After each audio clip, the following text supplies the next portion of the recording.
હવે એક દિવસ કૃષ્ણ શંકરજી મહારાજના સાનિધ્યમાં ભર્તૃહરિનું નાટક ચાલે અને એટલું બધું સુંદર એને પાત્ર ભજવું ભાઈ કે કૃષ્ણ શંકરજી મહારાજ એટલા પ્રસન્ન થયા કે પોતાના પગની અંદર એને સોનાનો તોળો ભરેલો.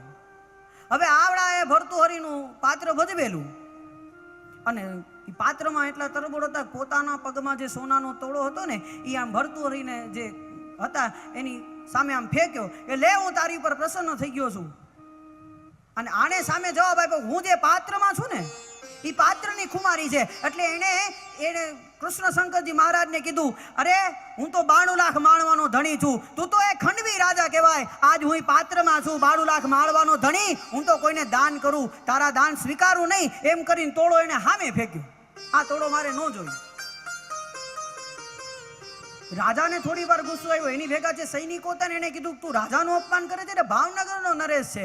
એને કીધું કદાચ ભાવનગરનો નરેશ હોય તો ભલે હોય, અરે કદાચ કોઈ પણ વ્યક્તિ હોય, પણ આજ જે પાત્રમાં છું ને એ હું જેવો તેવો માણસ નહીં, 92 લાખ માણવાનો ધણી છું. હું કોઈ સામાન્ય માણસનું પાત્ર નથી ભજવતો, 92 લાખ માળવાના ધણીનું પાત્ર ભજવું છું. અને જો એ પાત્રમાં કોઈનું દાન લઈ લઉં ને તો મારું નાનું ધાવણ લાજે. એમ કરીને ત્યાંથી જાવ. અરે તો તારે દેસાવટો કરવો પડશે. એટલે તમે કયો તું આ જગ્યા છોડીને અત્યારે જતો રહું. સમય ગયો. રાત્રિના પ્રહરની અંદર એની સાથે જેટલા પણ હતા એ એક પાત્ર ભજવતા જાય અને ઘોડા તૈયાર થતા જાય અને એક પાત્ર પૂરું થાય એટલે એના સામાન લઈને પોતે દેસાવટો કરવા માંડ્યા. છેલ્લા પરોઢનો સવાર થયો. સંકલ્પ કર્યો તો સવારનો સૂર્યોદય થાય ને ત્યાં સુધી રાજા તારું મોઢું ન જોઉં. આવો સંકલ્પ કરીને સવારનો સૂર્યોદય થયો. વહેલી પરોઢમાં એનું પાત્ર 92 લાખ મારવાનું પૂરું થયું. અહીંયા વસ્ત્ર ઉતાર્યા, પોતાના જે વસ્ત્ર હતા એ પહેર્યા, સામાન બાંધીને ત્યાંથી જતો રહ્યો. કહેવાનું તાત્પર્ય છે જે પણ પાત્રમાં છીએ ને એમાં આપણી ખુમારી હોવી જોઈએ. કોનું સંતાન છીએ એની મને તમને ખુમારી હોવી જોઈએ, તો જીવન જીવાય.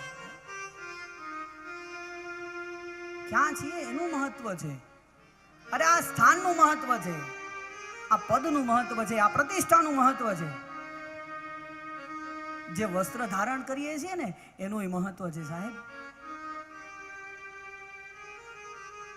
આડા દિવસમાં કદાચ પેન્ટ શર્ટ પહેરીને નીકળીએ, સંસારમાં રહીએ છીએ, એમાંય કાંઈક અલગ હોય. અને આ જે ધોતી જબો પહેરીને બેઠા છીએ ને આ ધોતિયાની મર્યાદા છે.